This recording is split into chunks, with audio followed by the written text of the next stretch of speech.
আমরা মেয়েরা সবসময় অসহায়, সবসময় দুর্বল। কারণ হয়তো ধনী বাপের মেয়ে হোক আর গরিব বাপের মেয়ে হোক, কারণ ধনী বাপের মেয়ে যদি পা ৫টা ৫ জিনিস দিয়েও দেয়, টাকা পয়সা দেয়, অর্থ সম্পদ দিয়ে দেয়, স্বামী যদি ভালো না হয় তাহলে ওই সম্পদে কোনোদিন সুখ আসে না। আর গরিব বাপের ঘরের মেয়ে যদি নাও দেয়া দেয়, স্বামী যদি ভালো হয় তাহলে সুখ আসে। তো একটা কথা কি, আমরা স্বামীর ঘরেও যে বাপের ঘরেও যেমন আমাদের খালি হাত পায়ে স্বামীর ঘরে আসতে হয়, আবার স্বামীর ঘরে গনে বের হয়ে যেতে গেলে হয়তো আমাদের বাবাদের বাড়ি গনে কিছু দিলে ওর যা দেওয়ার মতো দান জাহাজ যদি দেয় তাহলে সেগুলো নিয়ে আমরা বেরিয়ে যেতে পারি। কিন্তু স্বামীর সংসারে যত হাড় ভাঙা পরিশ্রম করি বা যতই যাই করি, নিজে এক টাইম খায়া বা আরেক টাইম না খায়া সংসারের জন্য যত টাকা পয়সা যাই আয় করি বা জিনিস জড়ি, কিন্তু স্বামীর সাথে যদি একটু দণ্ড লাগে আমাদের শুধু এক কাপড়ে বের হয়ে যেতে হয়। আমাদের মেয়েদের কপালটাই এরকম।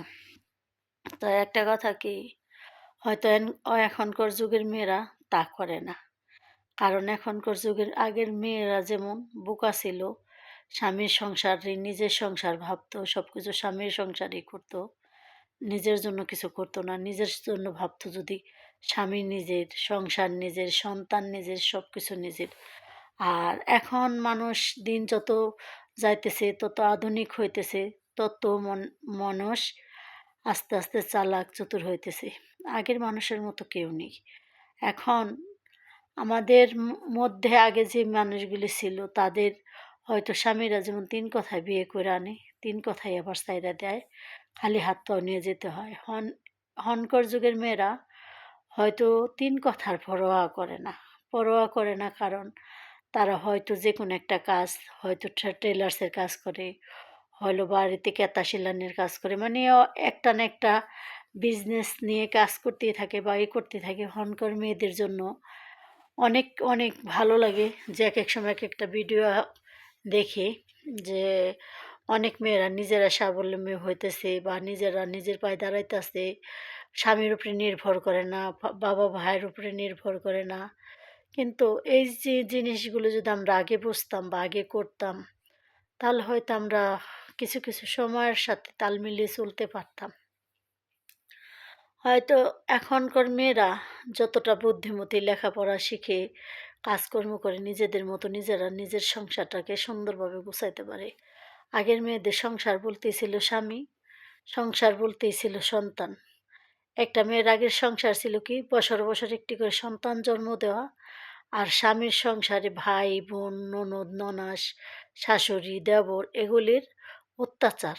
আগেকার মেয়েদের, আমাদের যুগের মেয়েদের এগুলা ছিল দেবর বাসর ননদ জাল এগুলির অত্যাচার।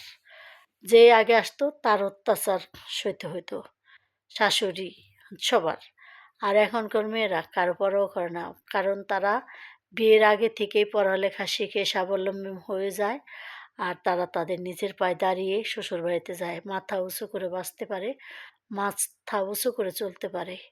কিন্তু আমরা আমাদের যে কালে বিয়ে হয়েছে আমরা মাথা উঁচু করে চলতে পারি নাই, এখনও পারি না। এখনও আমাদের যে শাশুড়ি নেই, তারপর আমাদের ভয়ে ভয়ে থাকতে হয়, হায় হ্যাঁ আমাদের ননাসরা খারাপ করবো, ভাসুররা খারাপ করব।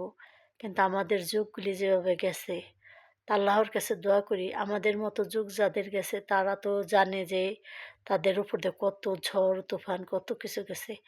আর এখনকার যুগের মেয়েদের জন্য দোয়া করি আল্লাহ জানি তাদেরকে আরও নেক হায়াত দান করে, তারা জানি সঠিক পথে চলে, জানি সঠিকভাবে ইনকাম করে নিজে পায়ে দাঁড়িয়ে জানি পরের ঘরে যায়। কারণ পরের ঘরের যেটা শাস্তি বা কষ্ট, এই কষ্টটা যেন কোনো মেয়ে না পায়।